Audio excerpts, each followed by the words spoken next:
नमस्कार, मैं मोनिका स्वागत करती हूँ आपका अपने YouTube channel study with Monika में। आज की वीडियो में हम डिस्कस करने वाले हैं क्लास 12th हिस्ट्री के 7th चैप्टर, जिसका टाइटल है विजयनगर। इसका एक पार्ट हम पहले देख चुके हैं। अपने पहले पार्ट में हमने देखा कि किस तरह से जो हरिहर और बुक्का नाम के दो व्यक्ति हैं संगम वंश के, उन्होंने विजयनगर साम्राज्य की स्थापना की 1336 में।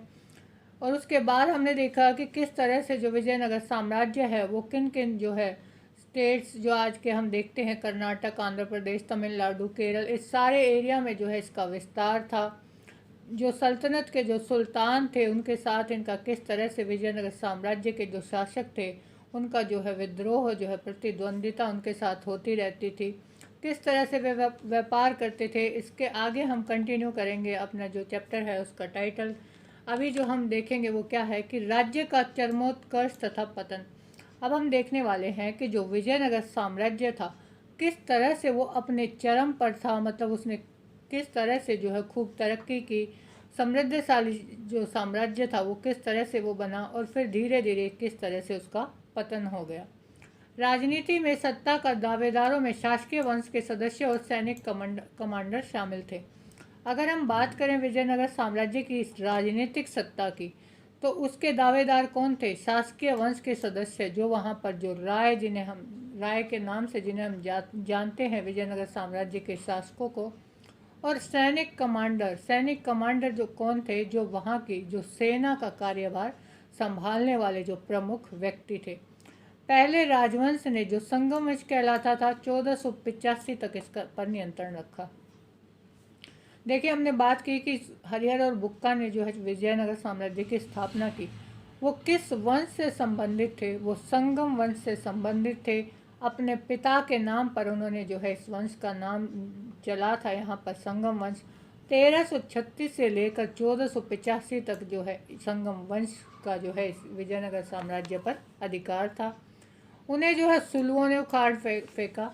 जो संगम वंश था उसका जो पतन हुआ, उसके बाद वहाँ पर कौन आए? सुलभ शासक आए जो सैनिक थे, और वे 1503 तक सत्ता में रहे। जो सुलभ थे उनमें जो है नरसिंह सालू जो था, उसने जो है सुलभ वंश के इससे पहले के जो शासक थे संगम वंश के, उनको हरा कर यहाँ पर सुलभ वंश की नींव रखी।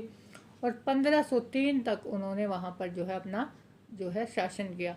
सुलभ के बाद यहाँ पर तुलु आए। तुलु जो थे, जो कृष्णदेव राय जिनके जो हम जानते हैं, वो तुलु वंश के एक बहुत ही प्रसिद्ध शासक रहे हैं। अगर हम बात करें कृष्णदेव राय की, तो आंध्र भोज के नाम से भी इन्हें जाना जाता है। ये दक्षिण के बहुत ही शक्तिशाली शासक इन्हें माना गया है, कृष्णदेव राय को। ये तुलु वंश से संबंधित थे, तीसरा वंश जो विजयनगर साम्राज्य पर शासन कर रहा था। कृष्णदेव राय के शासन की चारित्रिक विशेषता विस्तार और दृढ़ीकरण था। देखिए, जो कृष्णदेव राय था उनका जो राजनीतिक सत्ता थी या उनका जो विस्तारवादी नीति थी, वो क्या थी कि वे इनको ज़्यादा से ज़्यादा अपने साम्राज्य का विस्तार करना था। और दृढ़ीकरण का मतलब क्या है कि अपने साम्राज्य को सुदृढ़ बनाना था, मजबूत बनाना था। इसी काल में तुंगभद्रा और कृष्णा नदियों के बीच रायचूर दोआब हासिल किया 1512 में। अगर हम बात करें कृष्णदेव राय की, तो उन्होंने जो तुंगभद्रा नदी, मैंने बताया आपको, कर्नाटक से निकलती है, कृष्णा आंध्र प्रदेश से, तो इन नदियों के बीच का जो क्षेत्र था, जो रायचूर दोआब दो नदियों के बीच का जो क्षेत्र था, उसको भी जो है विजयनगर साम्राज्य में शामिल किया कृष्णदेव राय ने। उड़ीसा के शासकों का दमन किया 1514 में। जो कृष्णदेव राय थे उसने उड़ीसा के शासकों का भी दमन किया, उनके ऊपर भी आक्रमण करके उनको भी हराया 1514 में। तथा बीजापुर के सुल्तान को बुरी तरह पराजित किया गया 1520 में। जो बीजापुर के सुल्तान थे, देखिए हम बात कर रहे हैं जो दिल्ली सल्तनत के शासकों की, जो बहमनी राज्य था वो जो है उस विघटन के बाद 5 जो है राज्यों में बट गया था। अहमदनगर, बीदर, बरार, बीजापुर, गोलकुंडा। तो बीजापुर का जो शासक था उसको भी जो है कृष्णदेव राय ने हरा दिया था। हालांकि राज्य हमेशा सामरिक रूप से तैयार रहता था, लेकिन फिर भी अतुलनीय शांति और समृद्धि की स्थितियों में फला फूला। इसका मतलब क्या है? देखिए किस तरह से जो शासक हैं वो एक दूसरे पर आक्रमण करके उनको हरा रहे हैं, अपने साम्राज्य का विस्तार कर रहे हैं। लेकिन उसके बावजूद भी क्या है, देखिए सामरिक रूप से ये तैयार रहते थे। भाई सेना इनके पास अच्छी खासी होती थी, घोड़े होते थे इनकी सेना में, और ये जो है लड़ने के लिए भी तैयार रहते थे। लेकिन फिर भी इस साम्राज्य में, जो विजयनगर साम्राज्य था, यहाँ काफ़ी शांति भी रहती थी, जो जनता थी वो बड़े आराम से रहती थी, और यहाँ पर खूब समृद्धि भी हो रही थी, मतलब इसका खूब विकास भी हुआ। तभी हमने देखा कि जो विजयनगर साम्राज्य था वो कितने जो है बड़े क्षेत्र में इसका विस्तार था, बहुत बड़े क्षेत्र में ये फैला हुआ था। कुछ बेहतरीन मंदिरों के निर्माण और कई महत्वपूर्ण दक्षिण भारतीय मंदिरों में भव्य गोपुरमों को जोड़ने का श्रेय कृष्णदेवराय को जाता है। देखिए मंदिरों का निर्माण जो है, हम साउथ में जो दक्षिण भारत का जो एरिया उसमें पहले ही देख चुके हैं। जो चोल साम्राज्य था, जो चोल शासक थे, उन्होंने यहाँ बहुत अच्छे अच्छे मंदिरों का निर्माण करवाया था। फिर होयसाल शासक थे, उन्होंने भी मंदिरों का निर्माण करवाया।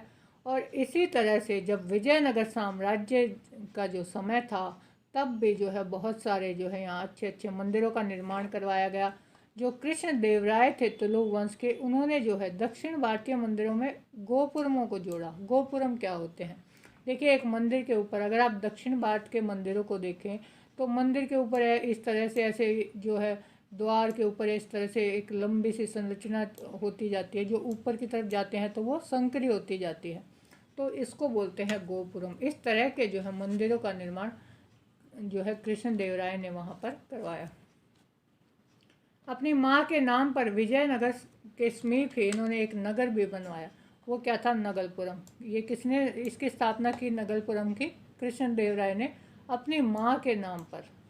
विजयनगर के संदर्भ में सबसे विस्तृत विवरण कृष्ण देवराय या उसके बाद के कालों से ही प्राप्त होता है। देखिए हमने देखा कि इसकी स्थापना हरिहर और बुक्का ने करवाई, लेकिन अगर अब हम अपने साहित्य को देखते हैं, इतिहास को देखते हैं, तो सारी जानकारी हमें कब की प्राप्त होती है? या तो कृष्ण देवराय की जो तीसरा वंश था तुलु वंश, उसका जो प्रतापी शासक था, या फिर उसके बाद के समय की हमें ज़्यादा जानकारी मिलती है। उससे पहले के जो शासक रहे हैं उनकी जो है बहुत ज़्यादा जो जानकारी हमें नहीं मिलती।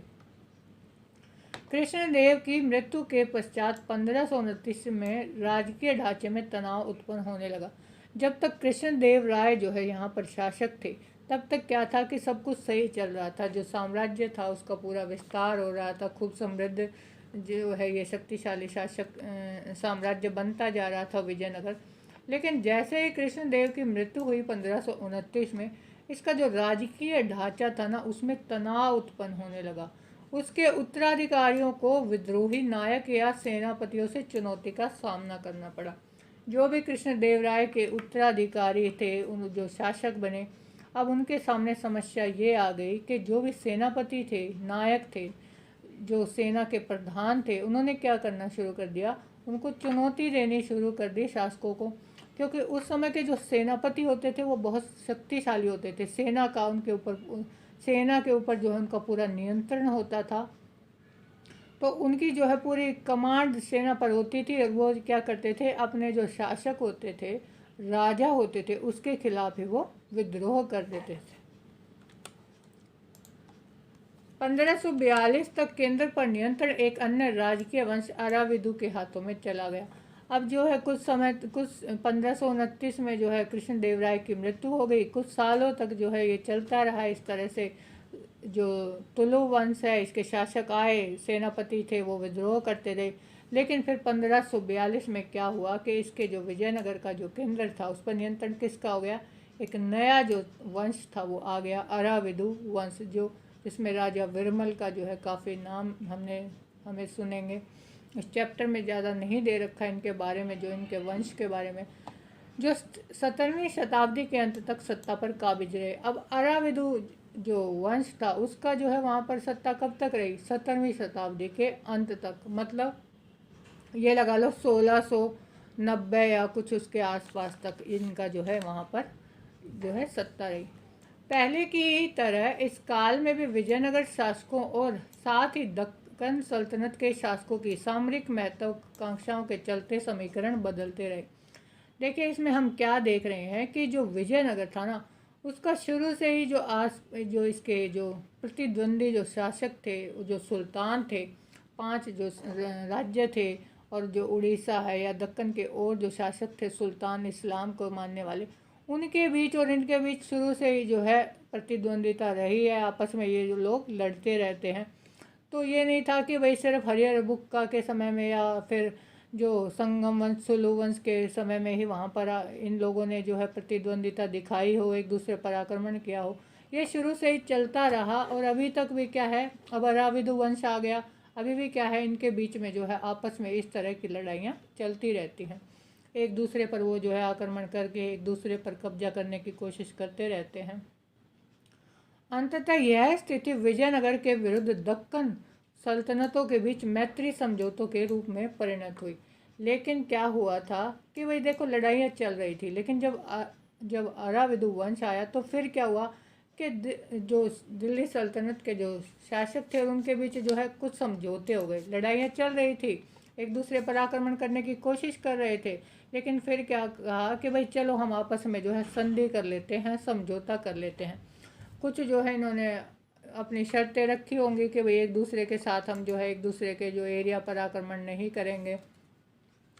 लेकिन जो है 1565 में विजयनगर की सेना प्रधानमंत्री राम राय के नेतृत्व में राक्षस तांगड़ी, जिसे तालीकोटा के युद्ध से जाना जाता है, में उत्तरी, जहां बीजापुर, अहमदनगर, गोलकुंडा की संयुक्त सेनाओं द्वारा करारी शिकस्त मिली। देखिए, अराविदु वंश का शासन चल रहा है, 1565 की बात है। तब क्या हुआ कि जो अराविदु वंश का जो शासक था ना, वहाँ उस समय पर जो शासक था वो सदाशिव राव था। वो क्या था, एक कठपुतली शासक था। उसको जो है ज़्यादा मतलब नहीं था। जिस तरह से जो सल्तनत के अन्य राज्यों के जो शासक थे, जिस तरह से वो कहते थे, वो उस तरह से ही काम करता था। लेकिन सदाशिव राव का एक प्रधानमंत्री था, सेना का एक नायक था, उसका नाम था राम राय। वो जो है बहुत होशियार था। वो नहीं चाहता था कि जो सल्तनत के सुल्तान है ये हमारे ऊपर शासन करे। तो उसने क्या किया, उसने कोशिश की कि किसी तरह से इन सुल्तानों के बीच जो है फूट डाली जाए। आपस में जो है इनको, ये जो विजयनगर पे कोशिश कर रहे हैं आक्रमण की, मैं इनको जो है आपस में ही लड़वा देता हूँ। लेकिन जो सुल्तान थे उनको भनक लग गई, उनको पता लग गया कि राम राय जो है इस तरह से साजिश रच रहा है, इस तरह से जो है कोशिश कर रहा है हमारे को जो है आपस में लड़वाने की। तो उन लोगों ने फिर क्या किया, उन सुल्तानों ने क्या किया, विजयनगर शहर पर ही धावा बोल दिया और कुछ ही वर्षों के भीतर यह जो है पूरी तरह से उजड़ गया। देखिए, जो शासक था उसकी गलती नहीं थी, लेकिन फिर भी जो है जो राम राय था उसकी जो है चालबाजी के चलते जो है किस तरह से उसने जो है विजयनगर साम्राज्य को ध्वस्त करवा दिया, उसको पूरी तरह से उसका विनाश करवा दिया। अब साम्राज्य का केंद्र पूर्व की ओर स्थानांतरित हो गया, जहां अराविदु राजवंश ने पेनुकोंडा और बाद में चंद्रगिरी में शासन किया। अब जो है जो मेन एरिया था विजयनगर का, जो हम्पी और कर्नाटक का इधर का, अब ये क्या थे, अराविदु के जो शासक थे, इन्होंने क्या किया, ये हार मान ली उन सुल्तानों से। ये किधर चले गए, पूर्व की ओर चले गए। कहाँ पर, आंध्र प्रदेश में। देखिए, पेनुकुंडा और चंद्रगिरी कहाँ है, आंध्र प्रदेश में। तो ये इधर से अपने जो है पूर्व की तरफ गए। कुछ सालों तक इन्होंने वहाँ पर शासन किया। हालांकि विजयनगर शहर के विध्वंस के लिए सुल्तानों की सेना उत्तरदायी थी, फिर भी सुल्तानों और रायों के संबंध धार्मिक भिन्नताएं होने पर भी हमेशा अपरिहार्य रूप से शत्रुतापूर्ण नहीं रहते थे। अब एक बात हमें यहाँ देखने को मिलती है कि बेशक से विजयनगर साम्राज्य का विनाश हुआ, सुल्तान की सेनाओं ने उस पर आक्रमण किया, लेकिन इनके बीच फिर भी जो संबंध थे, धार्मिक भिन्नताएं होने के बावजूद भी हमेशा अपरिहार्य का मतलब होता है जिसे छोड़ा ना जा सके। जरूरी नहीं है कि हमेशा इनके जो है ये शत्रुता दिखाते हों आपस में, कोशिश तो करते थे। हालांकि ये कोशिश भी नहीं करते थे, इनके बीच जो है कुछ ना कुछ मिसअंडरस्टैंडिंग जो है करवा दी जाती थी और ये आपस में लड़ते रहते थे। नहीं तो क्या था कि सल्तनत के शासक जो है वो अपने राज्य में खुश थे, वो अपने लिए जो है चाहते थे कि भाई वो अपने राज्य में रहे। विजयनगर के शासक जो है वो एक कठपुतली शासक वैसे था, सदाशिव राय, वो चाहता था कि भाई वो अपने साम्राज्य में आराम से रहे। तो इस तरह का जो उनके ऊपर कोई, उनके बीच में कोई शत्रुता जो है नहीं थी। इसी प्रकार बीजापुर के सुल्तान ने कृष्णदेवराय की मृत्यु के पश्चात विजयनगर के उत्तराधिकारी के विवाद को सुलझाने में हस्तक्षेप किया। अब इनके बीच जो फ्रेंडली रिलेशनशिप है उसका उदाहरण हमें देखने को मिलता है कि जो बीजापुर का सुल्तान था, जब कृष्णदेवराय की मृत्यु हो गई और उत्तराधिकार के लिए जब जो है आपस में उनमें लड़ाई हुई, उसके जो उत्तराधिकारी थे कि भाई शासक कौन बनेगा, तब जो है बीजापुर का जो सुल्तान था उसने हस्तक्षेप किया बीच में और उसने इस मसले को सुलझाया कि शासक कौन बनेगा। वास्तव में विजयनगर शासक और सल्तनत दोनों ही एक दूसरे के स्थायित्व को निश्चित करने की इच्छुक थी। इसका मतलब यही है, जैसा मैंने आपको बताया कि भाई ये दोनों ही ये चाहते थे कि वो अपनी अपनी जगह पर रहें। विजयनगर के शासक हैं वो अपने एरिया में जो है आराम से शासन करते रहें। सल्तनत वाले सोचते थे कि भाई हम अपने अपने राज्यों में जो है अपना जो है शासन करते रहें। यह राम राय की जोखिम भरी नीति थी। इसके अनुसार उसने एक सुल्तान को दूसरे के विरुद्ध करने की कोशिश की, किंतु वह सुल्तान एक हो गए और उन्होंने निर्णायक रूप से जो है इसको विजयनगर को पराजित किया। तो सारा जो है सारी गलती यहाँ पर किसके सर पे आ गई? राम राय के ऊपर, कि भाई राम राय ने जो है ऐसी नीति अपनाई, इस तरह से उसने जो है शिकंजा कसने की कोशिश की, सुल्तानों के ऊपर उनको आपस में भिड़वाने की कोशिश की, और उसका जो है उसका परिणाम किसको भुगतना पड़ा? पूरे विजयनगर साम्राज्य को। और उन सुल्तानों ने मिलकर वो एक हो गए और विजयनगर को हरा दिया। अब हम देखते हैं राय तथा नायक। राय देखिए मैं आपको पहले बता चुकी हूँ, राय होता है शासक। विजयनगर में जो शासक जो राजा शासन करता था वो अपने आप को राय कहता था, और नायक होता है जो सेना का सेनापति होता है। साम्राज्य में शक्ति का प्रयोग करने वालों में सेना प्रमुख होती थी। देखिए यहाँ पर जो साम्राज्य है उसकी शक्ति का प्रयोग कर रहे हैं, जो साम्राज्य विस्तार कर रहा है उसके पीछे कौन प्रमुख माना गया है? सेना। अपनी सेना के बल पर ही जो है वो विस्तार अपने राज्य का, साम्राज्य का कर रहे थे। जो सामान्य किलों पर नियंत्रण रखती थी और जिनके पास सशस्त्र समर्थक होते थे। जो साम्राज्य था, विजयनगर शहर था, जो राज्य था, उसमें क्या था? किले बनाए गए थे जगह जगह पर, और उन किलों पर जो है सशस्त्र मतलब बंदूकें हैं, तलवारें हैं, इस तरह के हथियार जो हैं वहाँ की सेना के पास होती हैं, जो किलों पर नियंत्रण रखती हैं, निगरानी रखती हैं और पूरे साम्राज्य की जो है सुरक्षा करती हैं। ये आमतौर पर एक स्थान से दूसरे स्थान पर भ्रमणशील रहते थे और कई बार बसने के लिए उपजाऊ भूमि की तलाश में किसान भी उनका साथ देते थे। इन प्रमुखों को नायक कहते थे। ये तेलुगु और कन्नड़ भाषा बोलते थे। ये जो सेना के प्रधान सेनापति होते थे, जो सेना का जो है पूरा कार्यभार संभालते थे, ये क्या करते थे?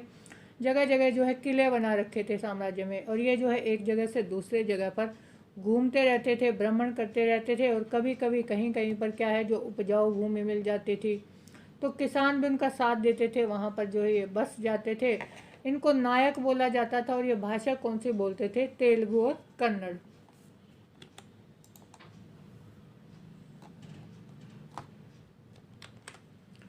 कई नायकों ने विजयनगर शासक की प्रभु सत्ता के आगे समर्पण किया, पर यह अक्सर विद्रोह भी कर देते थे और इन्हें सैनिक कार्यवाही के माध्यम से वश में किया जाता था।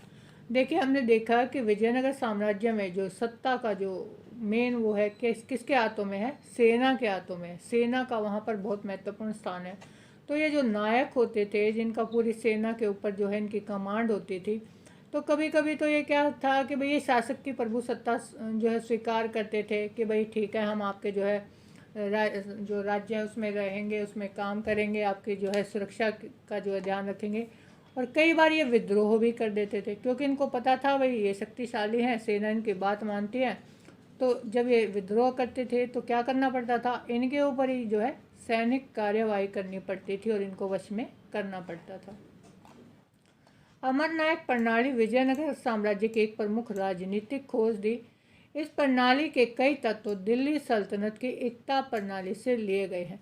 जो अमरनायक प्रणाली मतलब जो प्रधान सेनापति है वो किस तरह से जो है पूरी सेना पर उसकी कमांड है, ये जो है इस जो साम्राज्य की प्रमुख राजनीतिक खोज माना जाता है।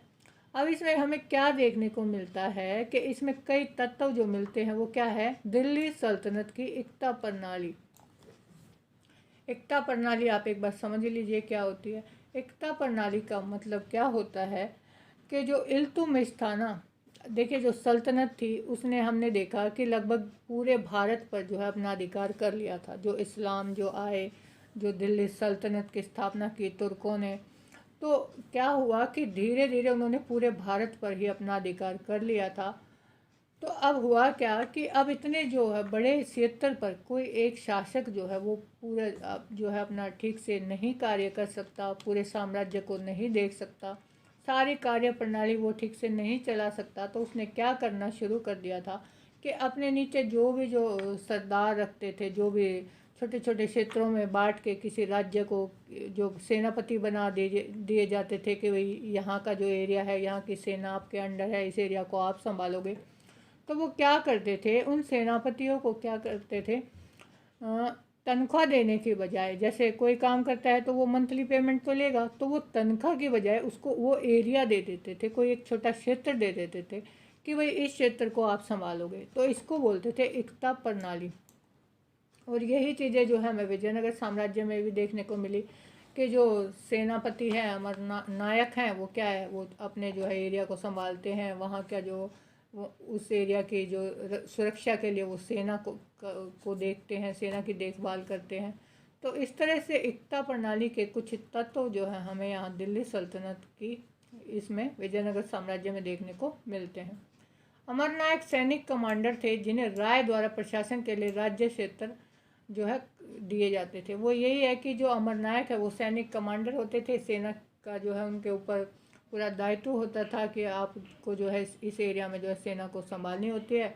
और जो राजा होता था वो उसे किसी भी क्षेत्र को दे देता था कि भाई आप इस क्षेत्र में जो है आप राज्य करोगे, यहाँ पर आप सेना का ध्यान रखोगे। और वो क्या करते थे, वे किसानों, शिल्पकर्मियों, व्यापारियों से भू राजस्व तथा अन्य कर वसूल करते थे। जो अमर नायक थे, वो जो सेनापति थे, वो सेना का तो ध्यान रखते ही थे, कर भी इकट्ठा करते थे किसानों से, शिल्पकारियों से, उस एरिया में जो व्यापारी व्यापार करते हैं उनसे। वे राजस्व का कुछ भाग व्यक्तिगत उपयोग, घोड़ों और हाथियों के निर्धारित दल के रखरखाव के लिए अपने पास रख लेते थे। देखिए वो कर इकट्ठा करके राजा को देते थे, लेकिन कुछ भाग वो अपने जो है व्यक्तिगत उपयोग अपने लिए भी रखते थे। घोड़ों के जो सेना में घोड़े हैं, हाथी हैं, उनके जो है रख रखाव के लिए भी, क्योंकि घोड़े और हाथी रखना भी कोई आसान जो है बात नहीं होती सेना में। उनके जो है रख रखाव के लिए बहुत धन की आवश्यकता होती है। तो वो जो नायक होते थे वो कुछ जो टैक्स कर का जो है कुछ पार्ट जो है अपने पास रखते थे।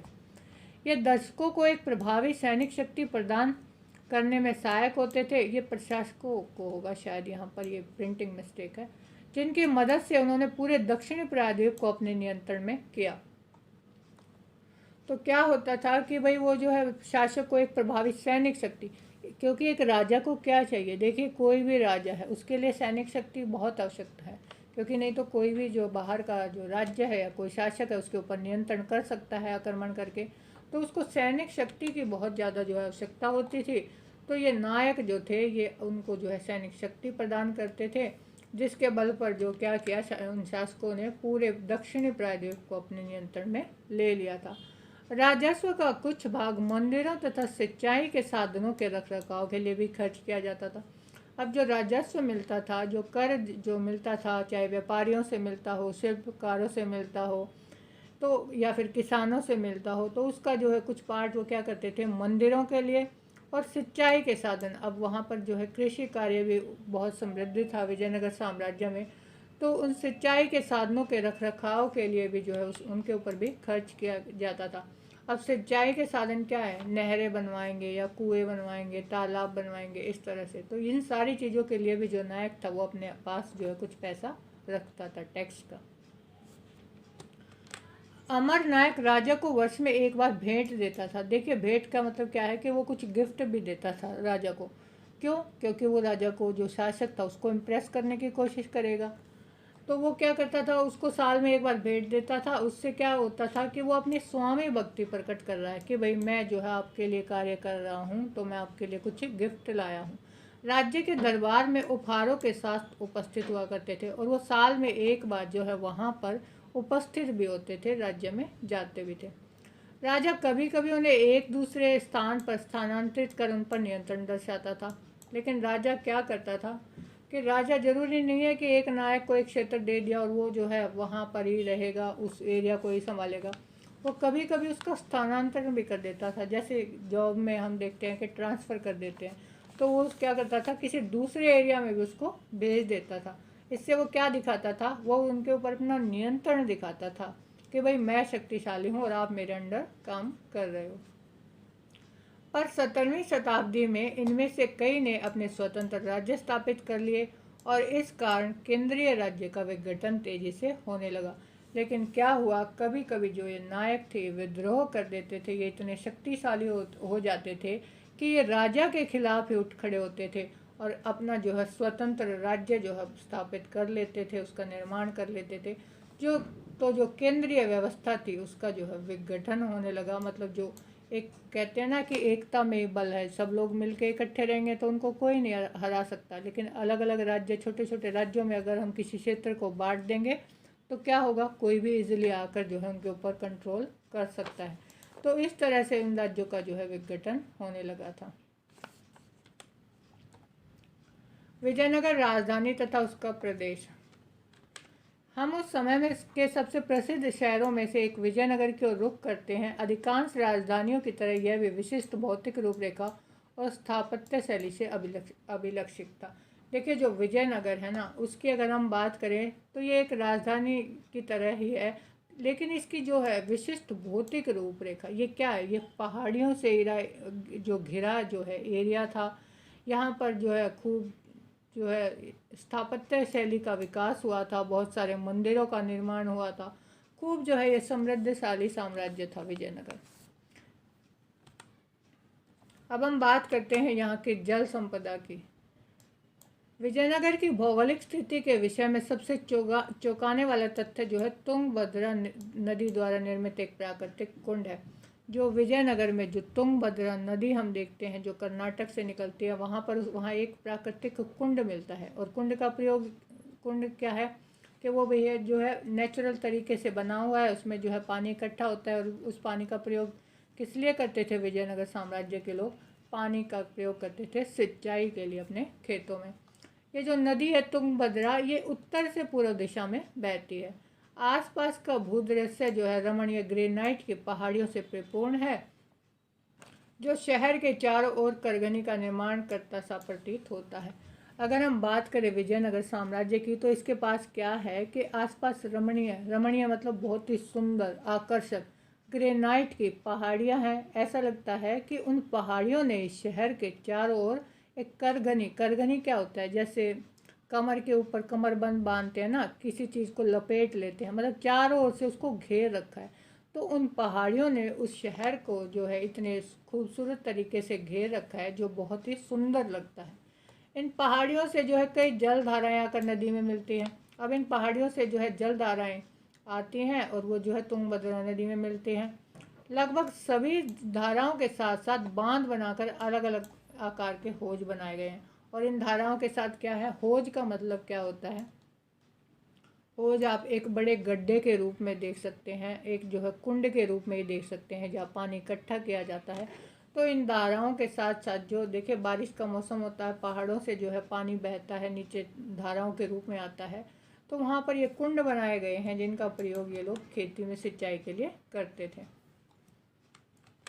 यह प्रायद्वीप के सबसे शुष्क क्षेत्रों में से था, इसलिए पानी के संचय और इसको शहर तक ले जाने का व्यापक प्रबंध करना था। अब हम अगर बात कर रहे हैं तो इस एरिया की, तो यहाँ पर जो है बारिश कम होती है, शुष्क क्षेत्र है ये। अब बारिश कम होगी तो हमें क्या है, पानी का संचय करना पड़ेगा, उसको इकट्ठा करना पड़ेगा, ताकि जो है कृषि कार्य है या फिर शहर की आवश्यकताओं को पूरा करना है, तो उनका प्रबंध करने के लिए इस तरह से इन्होंने हौज और कुंड बना रखे थे, ताकि जब शुष्क क्षेत्र है, जब बारिश कम हो तो उस पानी का जो है प्रयोग किया जा सके। ऐसे सबसे महत्वपूर्ण हौजों में एक का निर्माण 15वीं शताब्दी के आरंभिक वर्षों में हुआ, जिसे कमलपुरम जलाशय कहा जाता है।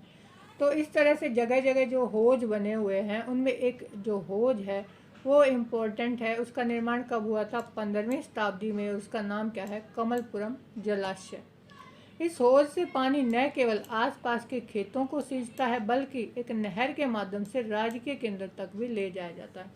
देखिए जो हौज है ये इतना बड़ा है कि इससे न सिर्फ खेती के लिए जो है पानी यहाँ से लेते हैं, बल्कि इसको एक नहर के द्वारा जो है उसको राजकीय केंद्र, मतलब जो जहाँ पर जो शासक रहते हैं, जो वहाँ की जो राजनीतिक सत्ता जहाँ पर कार्य करती है, अंदर जो शहर का जो एरिया है वहाँ तक भी यहाँ के पानी को ले जाया जाता है एक नहर के द्वारा।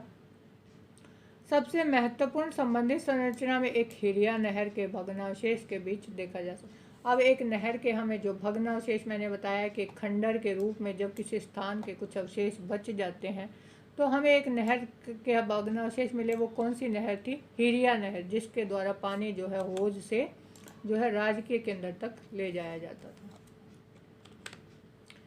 इस नहर में तुंगभद्रा पर बने बांध से पानी लिया जाता था और इसे धार्मिक केंद्र से शहरी केंद्रों को अलग करने वाली घाटी को सिंचित करने का प्रयोग किया जाता था। अब इस नहर से क्या था? तुंगभद्रा पर बांध बनाकर वहाँ से पानी लिया जाता था और जो है शहर के अंदर तक जो है, चाहे वो मंदिरों के लिए हो, चाहे वो राजनीतिक व्यवस्था के लिए हो, या फिर शहर के अंदर जो शासक है उसका जो वो जहाँ पर वो रहता है वहाँ तक, इस तरह से जो है पूरे एरिया में वहाँ पर पानी पहुँचाया जाता था। अब इसका निर्माण किसने करवाया था? इस हिरिया नहर का संभवतः इसका निर्माण जो है संगम वंश के राजाओं ने करवाया था। संगम वंश जिसकी हम बात कर रहे थे, हरिहर और बुक्का, जिन्होंने जो है इसकी विजयनगर साम्राज्य की स्थापना की थी, उन्होंने जो है इस जो नहर का जो है निर्माण करवाया था। तो आज के लिए बस इतना ही। इसके आगे का चैप्टर हम देखेंगे अपनी नेक्स्ट वीडियो में।